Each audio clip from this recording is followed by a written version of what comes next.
ಎಲ್ಲರಿಗೂ ನಮಸ್ಕಾರ. Learn with Chetan YouTube ಚಾನಲ್ಗೆ ನಿಮ್ಮೆಲ್ಲರಿಗೂ ಆಧಾರದ ಸುಸ್ವಾಗತ. ಇಂದಿನ ದಿನ ನಾವು 10ನೇ ತರಗತಿಯ ಗಣಿತ ವಿಷಯದ ಮೊದಲನೇ ಅಧ್ಯಾಯವಾದಂತಹ ವಾಸ್ತವ ಸಂಖ್ಯೆಗಳು ಎನ್ನುವ ಪಾಠದ ಪ್ರಮುಖ ಪ್ರಶ್ನೆಗಳನ್ನು ಮತ್ತು ಲೆಕ್ಕಗಳನ್ನು ನೋಡ್ತಾ ಹೋಗೋಣ.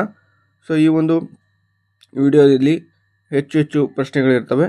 ಸೊ ಆ ಒಂದು ಪ್ರಶ್ನೆಗಳನ್ನು ನೀವು ನೋಟ್ ಮಾಡಿಕೊಂಡು ಪ್ರಾಕ್ಟೀಸ್ ಮಾಡಿದ್ದೆ ಆದಲ್ಲಿ ನೀವು ಈ ಒಂದು ಪಾಠದಿಂದ ಬರ್ತಕ್ಕಂಥ ಎಲ್ಲ ಪ್ರಶ್ನೆಗಳನ್ನು ಸುಲಭವಾಗಿ ಬಿಡಿಸಬಹುದು ಅಂತ ಹೇಳ್ತಾ ಬನ್ನಿ ಟೈಮ್ ವೇಸ್ಟ್ ಮಾಡದೆ ವಿಡಿಯೋವನ್ನು ಸ್ಟಾರ್ಟ್ ಮಾಡೋಣ. ಅದಕ್ಕಿಂತ ಮುಂಚೆ ಇನ್ನೂ ಯಾರು ನಮ್ಮ ಚಾನಲನ್ನು ಸಬ್ಸ್ಕ್ರೈಬ್ ಮಾಡ್ಕೊಂಡಿಲ್ವೋ ದಯವಿಟ್ಟು ಸಬ್ಸ್ಕ್ರೈಬ್ ಮಾಡ್ಕೊಳ್ಳಿ. ಯಾಕಪ್ಪ ಅಂದರೆ ಸಾಕಷ್ಟು ಜನ ವೀಡಿಯೋಗಳನ್ನು ನೋಡ್ತಾ ಇದ್ದೀರಾ, ಆದರೆ ಸಬ್ಸ್ಕ್ರೈಬರ್ಸ್ ತುಂಬ ಕಡಿಮೆ ಮಾಡ್ಕೊಳ್ತಾ ಇದ್ದೀರಾ. ಸೊ ದಯವಿಟ್ಟು ಸಬ್ಸ್ಕ್ರೈಬ್ ಮಾಡ್ಕೊಳ್ಳಿ ಅಂತ ಹೇಳ್ತಾ ಮೊದಲನೇದಾಗಿ ಅಂಕಗಣಿತದ ಮೂಲ ಪ್ರಮೇಯ ಅಂತ ಇದೆ. ಸೊ ಪ್ರತಿಯೊಂದು ಸಂಯುಕ್ತ ಸಂಖ್ಯೆಯನ್ನು ಅದರ ಅವಿಭಾಜ್ಯ ಅಪವರ್ತನಗಳ ಗುಣಲಬ್ಧವಾಗಿ ವ್ಯಕ್ತಪಡಿಸಬಹುದು. ನೋಡ್ರಿ, ಅಂಕಗಣಿತದ ಮೂಲ ಪ್ರಮೇಯ ಏನು ಹೇಳ್ತದಪ್ಪ ಅಂದರೆ ಪ್ರತಿಯೊಂದು ಸಂಯುಕ್ತ ಸಂಖ್ಯೆಯನ್ನು ಅದರ ಅವಿಭಾಜ್ಯ ಅಪವರ್ತನಗಳ ಗುಣಲಬ್ಧವಾಗಿ ಅಪವರ್ತಿಸಬಹುದು ಮತ್ತು ಈ ಅಪವರ್ತಿಸುವಿಕೆಯು ಅವಿಭಾಜ್ಯ ಅಪವರ್ತನಗಳ ಘಟಿಸುವ ಕ್ರಮವನ್ನು ಹೊರತುಪಡಿಸಿ ಅನನ್ಯವಾಗಿರುತ್ತದೆ ಅನ್ನೋದು ಅಂಕಗಣಿತದ ಮೂಲ ಪ್ರಮೇಯವಾಗಿರ್ತದೆ. ಇನ್ನು ಮಾದರಿ ಲೆಕ್ಕಗಳನ್ನು ಡೈರೆಕ್ಟಾಗಿ ನೋಡ್ತಾ ಹೋಗ್ಬಿಡೋಣ. ಸೊ 140 ಅನ್ನು ಅದರ ಅವಿಭಾಜ್ಯ ಅಪವರ್ತನಗಳ ಗುಣಲಬ್ಧವಾಗಿ ವ್ಯಕ್ತಪಡಿಸಿ ಅಂತ ಕೇಳಿರ್ತಾನೆ. ಸೊ 140ರ ಅವಿಭಾಜ್ಯ ಅಪವರ್ತನಗಳು ಈ ರೀತಿಯಾಗಿರ್ತದೆ. ಸೊ ಅವಿಭಾಜ್ಯ ಸಂಖ್ಯೆಗಳಿಂದ ನಾವೇನು ಮಾಡಬೇಕಾಗ್ತದೆ, ಅಪವರ್ತನವನ್ನು ತೆಗಿತಾ ಹೋಗಬೇಕಾಗ್ತದೆ. 140 ಅಂದ್ರೆ 2 70 140 ಆಗ್ತದೆ. ಸೊ 2 35 70. ಸೊ 2 ಮಧ್ಯೆ 35 ಬರಲ್ಲ. ಸೊ 5 7 35. ಸೊ ನೆಕ್ಸ್ಟ್ 7 1 7 ಅಂದರೆ 140ರ ಅವಿಭಾಜ್ಯ ಅಪವರ್ತನಗಳು ಯಾವಪ್ಪ ಅಂದ್ರೆ 2 × 2 × 5 × 7. ಓಕೆ, 2 2 4 4 5 20 27 140. ಓಕೆನಾ. ಈ ರೀತಿಯಾಗಿ ಅವಿಭಾಜ್ಯ ಸಂಖ್ಯೆ ಎಂದರೆ ಕೇವಲ ಒಂದು ಮತ್ತು ಅದೇ ಸಂಖ್ಯೆಯನ್ನು ಬಿಟ್ಟು ಬೇರೆ ಯಾವುದೇ ಸಂಖ್ಯೆಯಿಂದ ಭಾಗವಾಗದ ಸಂಖ್ಯೆ. ನೋಡ್ರಿ, ಅವಿಭಾಜ್ಯ ಸಂಖ್ಯೆಗಳಂದ್ರೇನು? ಅವಿಭಾಜ್ಯ ಸಂಖ್ಯೆ ಅಂದರೆ ಕೇವಲ ಒಂದರ ಮಗ್ಗಿಯಿಂದ ಕಟ್ತಾ ಹೋಗಬೇಕು ಮತ್ತು ಅದೇ ಸಂಖ್ಯೆಯಿಂದ ಬರಬೇಕದು. ಹೌದಾ? ಅಂಥ ಸಂಖ್ಯೆ ಅಂತ ಇದ್ದರೆ ನಾವು ಎಂತ ಕರಿತೀವಿ? ಅವಿಭಾಜ್ಯ ಸಂಖ್ಯೆ ಎಂದು ಕರಿತೀವಿ. ಮೊದಲ 15 ಅವಿಭಾಜ್ಯ ಸಂಖ್ಯೆಗಳು ಯಾವುವು ಅಂತ ನೋಡ್ತಾ ಹೋಗೋಣ.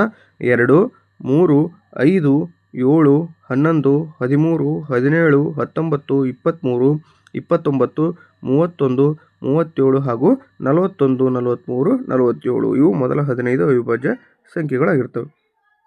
ಸಂಯುಕ್ತ ಸಂಖ್ಯೆಗಳು ಅಂದರೆ ಏನಪ್ಪ? ಎರಡಕ್ಕಿಂತ ಹೆಚ್ಚಿನ ಸಂಖ್ಯೆಯ ಅಪವರ್ತನಗಳನ್ನು ಹೊಂದಿರುವ ಅಥವಾ ಬೇರೆ ಸಂಖ್ಯೆಗಳಿಂದ ಭಾಗವಾಗುವ ಸಂಖ್ಯೆಗಳನ್ನು ನಾವು ಸಂಯುಕ್ತ ಸಂಖ್ಯೆ ಎಂದು ಕರೆಯುತ್ತೇವೆ. 4 6 8 9 10 12 14 15 ಮತ್ತು 16 ಸಂಯುಕ್ತ ಸಂಖ್ಯೆಗಳಾಗಿರ್ತವೆ. ಓಕೆನಾ. ಸೊ ಅದೇ ರೀತಿ 2 ಲೆಕ್ಕಗಳನ್ನು ಕೊಟ್ಟಿದೆ ನಿಮಗೋಸ್ಕರ. ಸೊ 210 ಅದರ ಅವಿಭಾಜ್ಯ ಅಪವರ್ತನಗಳ ಗುಣಲಬ್ಧವಾಗಿ ವ್ಯಕ್ತಪಡಿಸಿ ಅಂತ. ಸೊ ಇದನ್ನು ನೀವು ಪ್ರಾಕ್ಟೀಸ್ ಮಾಡಿ. ಇನ್ನು ಇನ್ನೊಂದು ಲೆಕ್ಕವನ್ನು ಕೊಡಲಾಗಿದೆ 3825 ಅದರ ಅವಿಭಾಜ್ಯ ಅಪವರ್ತನಗಳ ಗುಣಲಬ್ಧವಾಗಿ ವ್ಯಕ್ತಪಡಿಸಿ ಅಂತ. ಸೊ ಅದನ್ನು ಕೂಡ ಪ್ರಾಕ್ಟೀಸ್ ಮಾಡಿ. ಇನ್ನು ನೆಕ್ಸ್ಟು ಪರೀಕ್ಷೆಯಲ್ಲಿ ಬಂದಿರುವ ಲೆಕ್ಕಗಳು ಅಂತ ಕೊಟ್ಟಿದ್ದಾನೆ. ಸೊ 96ನ ಅವುಗಳ ಅವಿಭಾಜ್ಯ ಅಪವರ್ತನಗಳಾಗಿ ಬರೆಯಿ. ಈ ಪ್ರಶ್ನೆ ಜೂನ್ 2019ರಂದು ಬಂದಿದೆ. ಇನ್ನು ಅತಿ ಚಿಕ್ಕ ಅವಿಭಾಜ್ಯ ಸಂಖ್ಯೆ ಮತ್ತು ಅತಿ ಚಿಕ್ಕ ಸಂಯುಕ್ತ ಸಂಖ್ಯೆಗಳ ಮೊಸ ಕೇಳಿದ್ದಾನೆ. ಇದು ಸೆಪ್ಟೆಂಬರ್ 2020ರಂದು ಬಂದಿದೆ. ಓಕೆನಾ. ಇದನ್ನು ಪ್ರಾಕ್ಟೀಸ್ ಮಾಡಿ. ಇನ್ನು ನೆಕ್ಸ್ಟ್ ಪ್ರಶ್ನೆ ನೋಡ್ತಾ ಹೋಗೋಣ. 18 ಮತ್ತು 24ರ ಲಸಹ ಮತ್ತು ಮೊಸವನ್ನು ಅವಿಭಾಜ್ಯ ಅಪವರ್ತನ ವಿಧಾನದಿಂದ ಕಂಡು ಹಿಡಿಯಿರಿ ಅಂತ ಕೇಳ್ತಾನೆ. ಸೊ ಬನ್ನಿ ನೋಡ್ತಾ ಹೋಗೋಣ. 18ರ ಲಸಹ ಮತ್ತು ಮೊಸಹ ಕೇಳಿದಾನೆ ಅವಿಭಾಜ್ಯ ಅಪವರ್ತನಗಳ ಮೂಲಕ. 2ರ ಮಗ್ಗಿಗೆ 18 ಐತಿ, 2 9 3 ಮಗ್ಗಿಗೂ 2ರ ಮಗ್ಗಿಗೆ 9 ಬರಲ್ಲ. ಸೊ 3 ಮಗ್ಗಿ ತೆಗೆದುಕೊಳ್ತೀನಿ. 3 3 ಸೊ 3 1. ಓಕೆ, 2 × 3 × 3 ಮತ್ತು 24ರ ಅಪವರ್ತನ 2 12 3 4 2 2 2 1. ಸೊ 2 × 3 × 2 × 2. ಓಕೆನಾ. ಸೊ ಇಲ್ಲಿ ಕಾಮನ್ ಆಗಿರೋದು ಯಾವುದಪ್ಪ ಅಂದರೆ 2 ಮತ್ತು 3. ಸೊ ಮೊಸ ಸಾಮಾನ್ಯ ಅಪವರ್ತನಗಳ ಗುಣಲಬ್ಧ ಆಗ್ತದೆ. ಸೊ ಮೊಸ ಯಾವುದಪ್ಪ ಅಂದರೆ 2 × 3 ಆಗ್ತದೆ. ಅಂದರೆ ಮೊಸ 6 ಸಿಗ್ತದೆ. ಇನ್ನು ಲಸ ಏನಪ್ಪ ಅಂದರೆ 2 × 3 × 3 × 2 × 2. ಸೊ 2 3 6 3 2 6 6 2 12 12 × 6 ಅಂದರೆ ಲಸ 72 ಆಗ್ತದೆ. ಮೊಸ 6 ಲಸ 72. ಸೊ 6 ಯಾಕೆ ಬಂತಪ್ಪ ಅಂದರೆ ಯಾವ 2 ಕಾಮನ್ ಇರ್ತಾವಲ್ಲ, ಎರಡರಾಗೂ ಸೇಮ್ ಇರ್ತಾವಲ್ಲ, ಅದನ್ನು ಗುಣಿಸ್ಬೇಕು ನಾವು. ಅದು ಮೊಸ ಆಗ್ತದೆ. ಲಸ ಅಂದರೆ ಎಲ್ಲ ಅವಿಭಾಜ್ಯ ಸಂಖ್ಯೆಗಳನ್ನು ಗುಣಿಸಿದಾಗ ಸಿಗೋದೇ ಎಲ್ಲ ಅವಿಭಾಜ್ಯ ಸಂಖ್ಯೆಗಳನ್ನು ಗುಣಿಸೋದೇ ಲಸ ಆಗಿರ್ತದೆ. ಅದೇ ರೀತಿ ನಿಮಗೆ ಒಂದು ಲೆಕ್ಕವನ್ನು ಕೊಡಲಾಗಿದೆ. 6 ಮತ್ತು 20ರ ಮಸ ಮತ್ತು ಲಸವನ್ನು ಅವಿಭಾಜ್ಯ ಅಪವರ್ತನಗಳ ವಿಧಾನದಿಂದ ಕಂಡುಹಿಡಿಯಿರಿ ಅಂತ. ಸೊ ನೀವೇನು ಮಾಡಬೇಕು, ಪ್ರಾಕ್ಟೀಸ್ ಮಾಡಿರಿ. ಹೌದಾ, ಈಸಿಯಾಗೈತಿ, ಬರೀರಿ. ಇನ್ನು ಪರೀಕ್ಷೆಯಲ್ಲಿ ಬಂದಿರುವ ಲೆಕ್ಕಗಳು ಅಂತ ಕೊಟ್ಟಿದ್ದಾನೆ, ನೋಡ್ತಾ ಹೋಗೋಣ ಅವನ್ನ. 12, 15, 21ರ ಮಸ ಮತ್ತು ಲಸವನ್ನು ಅವಿಭಾಜ್ಯ ಅಪವರ್ತನಗಳ ವಿಧಾನದಿಂದ ಕಂಡುಹಿಡಿಯಿರಿ ಅಂತ ಕೇಳಿದ್ದಾನೆ. ಆನ್ಸರು ಇದೆ. ನೆಕ್ಸ್ಟು 6, 72, 120ರ ಮಸ ಮತ್ತು ಲಸವನ್ನು ಅವಿಭಾಜ್ಯ ಅಪವರ್ತನ ವಿಧಾನದಿಂದ ಕಂಡುಹಿಡಿಯಿರಿ ಅಂತ ಕೊಟ್ಟಿದ್ದಾನೆ. ಸೊ ಆನ್ಸರ್ ಇದೆ, ಚೆಕ್ ಮಾಡ್ಕೊಳ್ಳಿ, ನೀವು ಪ್ರಾಕ್ಟೀಸ್ ಮಾಡಿ. ಓಕೆನಾ. ಇನ್ನು ನೆಕ್ಸ್ಟ್ ನೋಡ್ತಾ ಹೋಗೋಣ.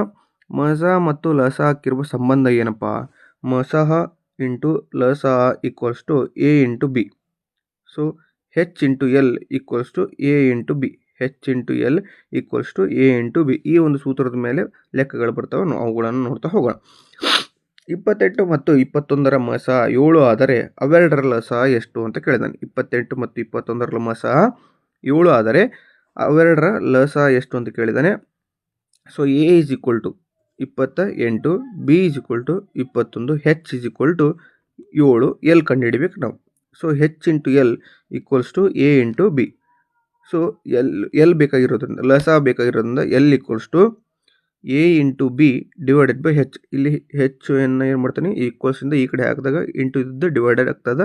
So L is equal to A into B divided by H ಆಗ್ತದೆ. ಸೊ ಎ ಅಂದರೆ 28, ಬಿ ಅಂದರೆ 21 ಡಿವೈಡೆಡ್ ಬೈ 7. 7 ಒಂದಲೇ 7 ಮೂರಲೆ. ಸೊ 28 ಮೂರಲೆ ಎಷ್ಟಪ್ಪ ಅಂದರೆ 84. ಸೊ ಲಸ ಎಷ್ಟಪ್ಪ ಅಂದರೆ 84 ಆಗ್ತದೆ. ಸೊ ಅದೇ ರೀತಿ ನಿಮಗೆ 2 ಲೆಕ್ಕಗಳನ್ನು ಕೊಟ್ಟಿದ್ದಾನೆ. 26 ಮತ್ತು 91ರ ಲಸ 182 ಆದರೆ ಮಸವನ್ನು ಕಂಡು ಹಿಡಿಯಿರಿ ಅಂತ ಕೊಟ್ಟಿದ್ದಾನೆ. ಅದೇ ರೀತಿ ಇನ್ನೊಂದು ಲೆಕ್ಕ ಕೊಟ್ಟಿದ್ದಾನೆ ನೋಡಿ, 24 ಮತ್ತು 36ರ ಮಸ 12 ಆದರೆ ಲಸವನ್ನು ಕಂಡು ಹಿಡಿಯಿರಿ. ಸೊ ಆನ್ಸರ್ ಪ್ರಾಕ್ಟೀಸ್ ಮಾಡಿ. 72 ಕೊಟ್ಟಿದ್ದಾನೆ ಆನ್ಸರ್. ಒಂದಕ್ಕೆ ಇನ್ನೊಂದಕ್ಕೆ 13 ಕೊಟ್ಟಿದ್ದಾನೆ. ಸೊ ನೀವು ಮಾಡಿರ್ತಕ್ಕಂಥ ಲೆಕ್ಕಕ್ಕೆ ಇದಕ್ಕೆ ಕಂಪ್ಯಾರಿಸನ್ ಮಾಡ್ಕೊಳ್ಳಿ. ಹಾಗೆ ಪರೀಕ್ಷೆಯಲ್ಲಿ ಬಂದಂಥ ಲೆಕ್ಕಗಳು ಅಥವಾ ಪ್ರಶ್ನೆಗಳಿದ್ದಾವೆ ನೋಡಿ. 15 ಮತ್ತು 20ರ ಸಂಖ್ಯೆಗಳ ಮಸ ಮತ್ತು ಲಸ ಗುಣಲಬ್ಧವಿಷ್ಟು? ಏಪ್ರಿಲ್ 2024 ಕೊಟ್ಟಾನ. ಆನ್ಸರ್ 300 ಐತಿ. ಇನ್ನು ಎರಡನೇ ಪ್ರಶ್ನೆ, 72 ಮತ್ತು 120ರ ಮಸ 24 ಆದರೆ ಅವುಗಳ ಲಸ ಎಷ್ಟು ಅಂತ ಕೇಳಿದಾನೆ. ಆನ್ಸರ್ 360 ಬಂದೈತಿ. ಸೆಪ್ಟೆಂಬರ್ 2019 ಬಂದೈತಿ ಈ ಕ್ವಶನು. ಇನ್ನು 3 ಮತ್ತು 5ರ ಮಹತ್ತಮ ಸಾಮಾನ್ಯ ಅಪವರ್ತನ ಎಷ್ಟು ಅಂತ ಕೇಳಿದಾನೆ. ಆನ್ಸರ್ 1 ಆಗ್ತದೆ. ಸೊ ಮಾರ್ಚ್ 2023ರಲ್ಲಿ ಈ ಒಂದು ಪ್ರಶ್ನೆ ಬಂದೈತಿ. ಸೊ ಪ್ರಾಕ್ಟೀಸ್ ಮಾಡಿ. ಓಕೆ. ಇನ್ನು ನೆಕ್ಸ್ಟ್ ನೋಡ್ತಾ ಹೋಗೋಣ. ಸರ್ಪ್ರೈಸ್ ಟೆಸ್ಟ್ ಅಂತ ಇದೆ. ಸೊ 10 ಅಂಕಗಳ ಒಂದು ಸರ್ಪ್ರೈಸ್ ಟೆಸ್ಟ್ ಇರ್ತದೆ. ಸೊ ಇವು ಪ್ರಶ್ನೆಗಳು 1 ಅಂಕದ ಮಲ್ಟಿಪಲ್ ಚಾಯ್ಸ್ ಪ್ರಶ್ನೆಗಳಾಗಿರ್ತವೆ. ಸೊ ನೀವು ಏನು ಮಾಡಬೇಕು, ಪ್ರಾಕ್ಟೀಸ್ ಮಾಡಿ ತೆಗೆದ್ರೆ ನಿಮಗೆ ಹೆಚ್ಚು ಅಂಕಗಳು ಸುಲಭವಾಗಿ ದೊರೆಯುತ್ತದೆ. ಓಕೆ, ಈಸಿಯಾಗಿರ್ತವೆ, ಪ್ರಾಕ್ಟೀಸ್ ಮಾಡಬೇಕಷ್ಟೇ. ಅದಕ್ಕೆ ಹೇಳೋದು ಪ್ರಾಕ್ಟೀಸ್ ಮೇಕ್ಸ್ ಮ್ಯಾನ್ ಪರ್ಫೆಕ್ಟ್ ಅಂತ. ಓಕೆನಾ. ಇನ್ನು ನೆಕ್ಸ್ಟ್ ನೋಡ್ತಾ ಹೋಗೋಣ. ಇಲ್ಲಿ 1 ಅಂಕದ ಪ್ರಶ್ನೆಗಳು ಕಂಡು ಬರ್ತವೆ. ಇವು ಮಲ್ಟಿಪಲ್ ಚಾಯ್ಸ್ ಪ್ರಶ್ನೆಗಳೆಲ್ಲ ಈಸಿಯಾಗಿರ್ತಕ್ಕಂಥವು. ಹೌದಾ, ಅವುಗಳನ್ನ ಪ್ರಾಕ್ಟೀಸ್ ಮಾಡಿ. 10 ಅಂಕಗಳಂದ್ರೆ ನಥಿಂಗ್ ಬಟ್ 2 ಅಂಕದ ಪ್ರಶ್ನೆಗಳು ಕೂಡ ಸಿಗ್ತವೆ ನಿಮ್ಮಲ್ಲಿ. ಓಕೆ, ಇವೆ ಕೆಳಗಡೆ 7, 8 ಇದಾವಲ್ಲ, ಅವು 2 ಏನಿದಾವಪ್ಪ ಅಂದರೆ 2 ಅಂಕದ ಪ್ರಶ್ನೆಗಳಿದಾವೆ. ಇನ್ನು ನೆಕ್ಸ್ಟು ಪ್ರಮೇಯ ನೋಡಿ. ಒಂದು ಅವಿಭಾಜ್ಯ ಸಂಖ್ಯೆ ಪಿ ಯು ಎ ಸ್ಕ್ವೇರನ್ನು ಭಾಗಿಸಿದರೆ ಆಗ ಪಿ ಯು ಎ ಯನ್ನು ಭಾಗಿಸುತ್ತದೆ. ಉದಾಹರಣೆಗೆ, ಒಂದು ಅವಿಭಾಜ್ಯ ಸಂಖ್ಯೆ 2 ವರ್ಗ ಸಂಖ್ಯೆ 4ನ್ನು ಭಾಗಿಸಿದರೆ ಆಗ ಇದೇ 2 4ರ ವರ್ಗಮೂಲ 2ನ್ನು ಕೂಡ ಭಾಗಿಸುತ್ತದೆ. ಎರಡನೇದು ನೋಡಿ, ಅದರಲ್ಲಿ ಒಂದು ಅವಿಭಾಜ್ಯ ಸಂಖ್ಯೆ 3 ವರ್ಗ ಸಂಖ್ಯೆ 9ನ್ನು ಭಾಗಿಸಿದರೆ ಆಗ ಇದೇ 3 9ರ ವರ್ಗಮೂಲ 3ನ್ನು ಕೂಡ ಭಾಗಿಸುತ್ತದೆ. ಹಾಗಾಗಿ ಮಾದರಿ ಲೆಕ್ಕಗಳನ್ನು ನೋಡ್ತಾ ಹೋಗೋಣ. ಸ್ಕ್ವೇರ್ ರೂಟ್ ಆಫ್ 2 ಅನ್ನು ಅಭಾಗಲಬ್ಧ ಸಂಖ್ಯೆ ಎಂದು ಸಾಧಿಸಿ. ಸಾಕಷ್ಟು ಬಾರಿ ವಾರ್ಷಿಕ ಪರೀಕ್ಷೆಯಲ್ಲಿ ಬಂದಂಥ ಪ್ರಶ್ನೆಗಳಿವು, ಅತ್ಯಂತ ಸುಲಭವಾಗಿದ್ದವು. ಅವುಗಳನ್ನು ಈಸಿಯಾಗಿ ನೋಡ್ತಾ ಹೋಗೋಣ. ಸೊ ದತ್ತ ಸಂಖ್ಯೆ ರೂಟ್ 2ನ್ನು ಭಾಗಲಬ್ಧ ಸಂಖ್ಯೆ ಎಂದು ಊಹಿಸೋಣ. Root 2 equals to P divided by Q. ಇಲ್ಲಿ ಇದು ಪಿ ಬೈ ಕ್ಯೂ ರೂಪದಲ್ಲಿ ಐತಿ ಅಂತ ಬರೀಬೇಕಾಗ್ತದೆ. So square root of 2 whole square equals to P divided by Q whole square. 2 ಕಡೆ ವರ್ಗಗೊಳಿಸಿದಾಗ, ಓಕೆನಾ, 2 ಇಲ್ಲಿ ಸ್ಕ್ವೇರ್ ರೂಟ್ ಮತ್ತು ಸ್ಕ್ವೇರ್ ಕ್ಯಾನ್ಸಲ್ ಆಗ್ತದೆ. 2 equals to P square divided by Q square ಆಗ್ತದೆ. ಸೊ ಇದನ್ನು ನಾನು ಹೆಂಗೆ ಮಾಡ್ತೀನಪ್ಪ ಅಂದರೆ, ಕ್ಯೂ ಸ್ಕ್ವೇರನ್ನು ಈಕ್ವಲ್ಸಿಂದ ಈ ಕಡೆ ಹಾಕ್ತಾನೆ. 2 Q square equals to P square ಅಂತ. ಓಕೆ, ನೆಕ್ಸ್ಟ್ ಇದನ್ನು ಕರೆಕ್ಟ್ ಎಜುಕೇಷನ್ 1 ಅಂತ ತಗೋತೇನೆ. 2 ಇದು ಪಿ ಸ್ಕ್ವೇರನ್ನು ಭಾಗಿಸುತ್ತದೆ. 2 ಇದು ಪಿ ಸ್ಕ್ವೇರನ್ನು ಭಾಗಿಸುತ್ತದೆ. 2 ಇದು ಪಿ ಯನ್ನು ಕೂಡ ಭಾಗಿಸ್ತದೆ. ಹಾಗಾಗಿ P equals to 2r. 2 Q square equals to 2r square equals to 4r square ಆಗ್ತದೆ. ಸೊ 4r ಸ್ಕ್ವೇರ್ ಆಯಿತು. ಈಗ next Q square equals to 2r square. ಇದನ್ನು ನಾನು ಏನು ಮಾಡ್ತೀನಿ, 2ರಿಂದ ಭಾಗಾಕಾರ ಮಾಡ್ತೇನೆ. ಸೊ ಹಾಗಾಗಿ so 2r² is equal to q² ಆಗ್ತದೆ. ಹೌದಾ, 2 ಇದು q² ಅನ್ನು ಕೂಡ ಭಾಗಿಸುತ್ತದೆ, ಹಾಗೆ 2 ಇದು q ಅನ್ನು ಕೂಡ ಭಾಗಿಸುತ್ತದೆ. ಆದ್ದರಿಂದ p ಮತ್ತು qಗಳು ಕನಿಷ್ಠ 2ನೇ ಸಾಮಾನ್ಯ ಅಪವರ್ತನವಾಗಿ ಹೊಂದಿವೆ. ಇದು p ಮತ್ತು qಗಳು ಸಹ ಅವಿಭಾಜ್ಯ ಸಂಖ್ಯೆಗಳು ಎಂಬ ಸತ್ಯ ಸಂಗತಿಗೆ ವಿರುದ್ಧವಾಗಿವೆ. ಆದ್ದರಿಂದ √2 ಒಂದು ಭಾಗಲಬ್ಧ ಸಂಖ್ಯೆ ಎಂಬ ನಮ್ಮ ಊಹೆ ತಪ್ಪಾಗಿದ್ದು ವಿರೋಧಾಭಾಸಕ್ಕೆ ಕಾರಣವಾಗಿದೆ. ಹಾಗಾಗಿ √2 ಇದು ಒಂದು ಅಭಾಗಲಬ್ಧ ಸಂಖ್ಯೆ ಆಗಿದೆ. ಓಕೆ, ಈ ರೀತಿಯಾಗಿ √3 ಅಭಾಗಲಬ್ಧ ಸಂಖ್ಯೆ ಎಂದು ಸಾಧಿಸಿ ಅಂತ ಕೊಟ್ಟಿದ್ದಾನೆ. ಸೊ ಅದನ್ನು ನೀವು ಪ್ರಾಕ್ಟೀಸ್ ಮಾಡಿ. ಓಕೆ, ಇದು 3 ಅಂಕದ ಪ್ರಶ್ನೆ. ಇನ್ನು ಜುಲೈ 2020ರಲ್ಲಿ ಒಂದು ಪ್ರಶ್ನೆ ಇದೆ ನೋಡಿ, √5 ಅಭಾಗಲಬ್ಧ ಸಂಖ್ಯೆ ಎಂದು ಸಾಧಿಸಿ ಅಂತ ಕೇಳಿರೋದು. ಸೊ ಅದನ್ನು ಪ್ರಾಕ್ಟೀಸ್ ಮಾಡಿ. ಹಾಗೆ √3 + 5 ಅನ್ನು ಅಭಾಗಲಬ್ಧ ಸಂಖ್ಯೆ ಎಂದು ಸಾಧಿಸಿ ಅಂತ ಕೇಳಿದ್ದಾನೆ. ಸೊ ನೋಡ್ತಾ ಹೋಗೋಣ. √3 + 5 ಇದು p/q ರೂಪದಲ್ಲಿದೆ. ಸೊ ಇದನ್ನು ನಾನು ಏನು ಮಾಡ್ತೇನೆ, √3 = p/q - 5. So √3 = p - 5q/q. ಇದನ್ನು ಓರೆ ಗುಣಾಕಾರ ಮಾಡ್ಕೊತೇನೆ. ನೆಕ್ಸ್ಟ್ √3 = r/q ಅಂತ ತೆಗೆದುಕೊಳ್ತೇನೆ ನಾನು. ಓಕೆ, ಇಲ್ಲಿ ಎಡಭಾಗ ಅಂದರೆ √3 ಅಭಾಗಲಬ್ಧ ಸಂಖ್ಯೆ, p - 5q/q = r/q ಅಂತ ತೆಗೆದುಕೊಳ್ತಾನೆ. ಇದನ್ನು ಭಾಗಲಬ್ಧ ಸಂಖ್ಯೆ ಅಂತ ತಗೋತೀನಿ. ಎಡಭಾಗ ಮತ್ತು ಬಲಭಾಗ ಸರಿ ಹೊಂದಲ್ಲ, ಇದು ವೈರುಧ್ಯಕ್ಕೆ ಕಾರಣವಾಗುತ್ತದೆ. √3 + 5 ಒಂದು ಭಾಗಲಬ್ಧ ಸಂಖ್ಯೆ ಎಂಬ ಸತ್ಯ ಸಂಗತಿಗೆ ವಿರುದ್ಧವಾಗಿದ್ದು, ಹಾಗಾಗಿ √3 + 5 ಒಂದು ಅಭಾಗಲಬ್ಧ ಸಂಖ್ಯೆಯಾಗಿದೆ ಅಂತ ಬರೆದ್ರೆ ನಿಮಗೆ ಸಂಪೂರ್ಣವಾಗಿ 2 ಅಂಕಗಳು ಈಸಿಯಾಗಿ ದೊರೆಯುತ್ತದೆ. ಅದೇ ರೀತಿ 5 - √3 ಅಭಾಗಲಬ್ಧ ಸಂಖ್ಯೆ ಎಂದು ಸಾಧಿಸಿ ಅಂತ ಕೇಳಿದ್ದಾನೆ. ಸೊ ಅದನ್ನು ನೀವು ಸುಲಭವಾಗಿ ಪ್ರಾಕ್ಟೀಸ್ ಮಾಡಿ. ಇನ್ನು ವಾರ್ಷಿಕ ಪರೀಕ್ಷೆಯಲ್ಲಿ ಬಂದಂಥ ಪ್ರಶ್ನೆಗಳನ್ನು ನೋಡ್ತಾ ಹೋಗೋಣ. 3 + √2 ಅಭಾಗಲಬ್ಧ ಸಂಖ್ಯೆ ಎಂದು ಸಾಧಿಸಿ. ಇದು ಮಾರ್ಚ್ 2023 ಹಾಗೂ ಏಪ್ರಿಲ್ 2024ರಲ್ಲಿ ಬಂದಂಥ ಪ್ರಶ್ನೆ. ಹಾಗೆ 5 + √3 ಅಭಾಗಲಬ್ಧ ಸಂಖ್ಯೆ ಎಂದು ಸಾಧಿಸಿ. ಇದು ಜೂನ್ 2019ರಲ್ಲಿ ಬಂದಂಥ ಪ್ರಶ್ನೆ. 2 + √3 ಇದು ಅನ್ನು ಅಭಾಗಲಬ್ಧ ಸಂಖ್ಯೆ ಎಂದು ಸಾಧಿಸಿ ಅಂತ ಕೇಳಿದ್ದಾನೆ.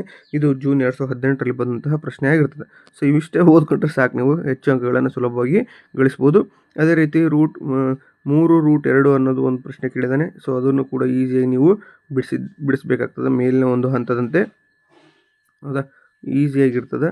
ಸೊ ಸುಲಭವಾಗಿ 2 ಅಂಕಗಳನ್ನು ಗಳಿಸ್ತೀರಿ ನೀವು.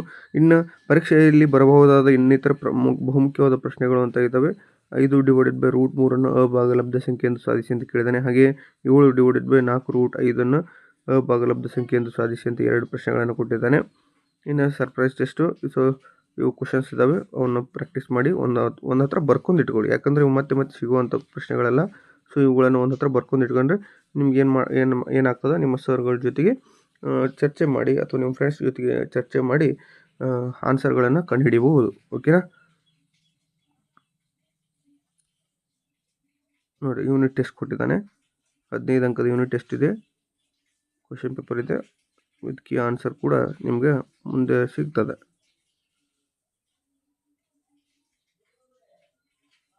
ಓಕೆನಾ? ಸೊ ಕೀ ಆನ್ಸರ್ಸ್ ಇದ್ದಾವೆ ನೋಡಿ ಇಲ್ಲಿ.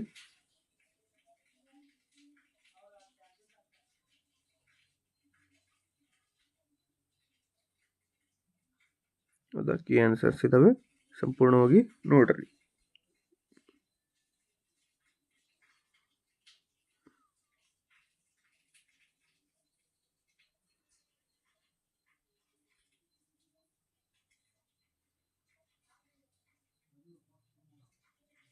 ಹೌದಾ, ಸೊ ಎಲ್ಲ ಪ್ರಶ್ನೆಗಳಿಗೂ ಕೀ ಆನ್ಸರ್ ಇದ್ದಾವೆ. ಸೊ ದಯವಿಟ್ಟು ಪ್ರಾಕ್ಟೀಸ್ ಮಾಡಿ. ಅದಕ್ಕೆ ಹೇಳೋದು, ಪ್ರಾಕ್ಟೀಸ್ ಮಾಡ್ತಾ ಮಾಡ್ತಾ ಮಾಡ್ತಾ ನೀವು ಗಣಿತ ಅನ್ನೋದು ಕೂಡ ಸುರಿದ ಬಾಳೆ ಹಣ್ಣಿನಂತೆ ಆಗ್ತದೆ. ಓಕೆ, ಸೊ ಈ ವಿಡಿಯೋ ನಿಮಗೆ ಇಷ್ಟ ಆಗಿದ್ದರೆ ದಯವಿಟ್ಟು ಲೈಕ್ ಮಾಡಿ, ಶೇರ್ ಮಾಡಿ, ಕಮೆಂಟ್ ಮಾಡಿ. ಹಾಗೆ ಸಬ್ಸ್ಕ್ರೈಬ್ ಮಾಡ್ಕೊಳ್ಳೋದನ್ನು ಮರಿಬೇಡಿ. ಯಾಕಪ್ಪ ಅಂದರೆ ನಿಮ್ಮ ಒಂದೊಂದು ಸಬ್ಸ್ಕ್ರಿಪ್ಷನ್ ಕೂಡ ನಮಗೆ ಹೆಚ್ಚು ಹೆಚ್ಚು ವಿಡಿಯೋಗಳನ್ನು ಮಾಡಲಿಕ್ಕೆ ಹುಮ್ಮಸ್ಸನ್ನು ನೀಡ್ತದೆ ಅಂತ ಹೇಳ್ತಾ, ಇಷ್ಟೊತ್ತು ವಿಡಿಯೋ ನೋಡಿರ್ತಕ್ಕಂಥ ನಿಮ್ಮೆಲ್ಲರಿಗೆ ಧನ್ಯವಾದಗಳನ್ನು ತಿಳಿಸ್ತೇನೆ. Thank you so much.